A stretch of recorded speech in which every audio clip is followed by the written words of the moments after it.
네, 이 시각 미국에서는 대통령 선거 개표가 한창 진행되고 있습니다.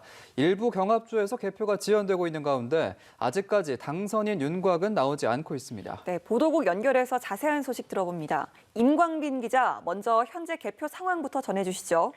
네, 이 시각 미국 워싱턴의 시간은 4일 새벽 4시 반을 지나고 있습니다. 각 주별로 대선 개표가 진행되고 있는 가운데 대선 승부를 결정지을 경합주를 중심으로 트럼프 대통령이 우세를 보이고 있습니다. 트럼프 대통령은 북부 경합주인 펜실베이니아와 미시간, 위스콘신 등 러스트벨트 3개 주에서 앞서고 있는데요. 남부 경합주인 선벨트 3개 주 중 플로리다에서는 이미 승리했다는 외신 보도도 나왔습니다.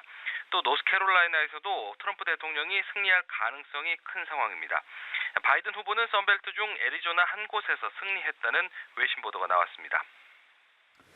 네, 승부를 결정지을 경합주에서 트럼프 대통령이 앞서곤 있지만 아직 승리를 선언할 만큼은 아니라고 하는데요. 어떤 이유 때문인가요?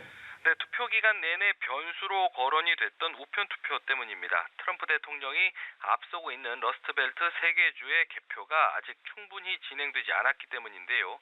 선벨트 3개 주와 달리 우편 투표의 신속한 개표를 위한 사전 작업을 허용하지 않고 있는 겁니다.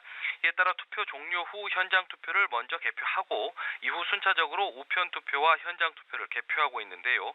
여러 차례 전해드린 대로 우편 투표가 급증하는 바람에 예년 대선에 비해서 개표 완료까지 더 많은 시간이 필요할 것으로 보입니다. 더욱이 우편 투표는 바이든 후보 지지층이 대거 참여한 것으로 알려져서 개표율이 올라가면 올라갈수록 트럼프 대통령과의 격차를 줄일 가능성도 있어 보입니다. 네, 이런 가운데 트럼프 대통령과 바이든 후보 모두 각자 승리를 주장하는 초유의 상황이 발생했다고요? 네, 그렇습니다. 먼저 입장을 밝힌 쪽은 바이든 후보였습니다. 바이든 후보는 모든 지역의 투표가 끝이 나고 40분 정도가 지났을 무렵 자신이 대선 승리로 가고 있다고 본다는 입장을 밝혔습니다. 다만 개표에 시간이 걸릴 것이라면서 모든 표가 개표될 때까지 끝난 것은 아니라고 강조했습니다. 비록 경합주에서 밀리고는 있지만 애리조나를 이긴 데다 러스트벨트 개표율이 올라가면 역전할 수도 있다는 자신감으로 보이고 있습니다. 트럼프 대통령은 바이든 후보의 입장 발표 직후 트위터를 통해서 입장을 밝혔는데요.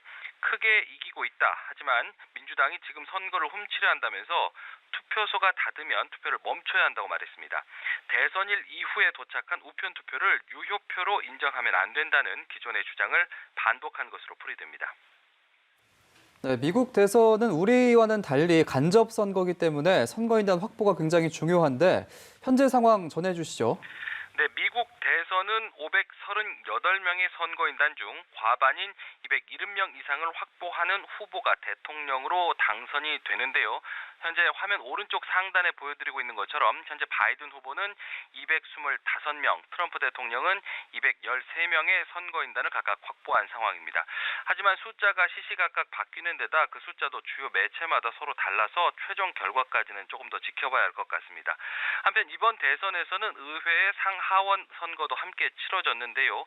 민주당이 하원 선거에서 다수당을 유지할 것이라는 전망이 현지 언론을 통해 전해졌습니다. 지금까지 보도국에서 전해드렸습니다.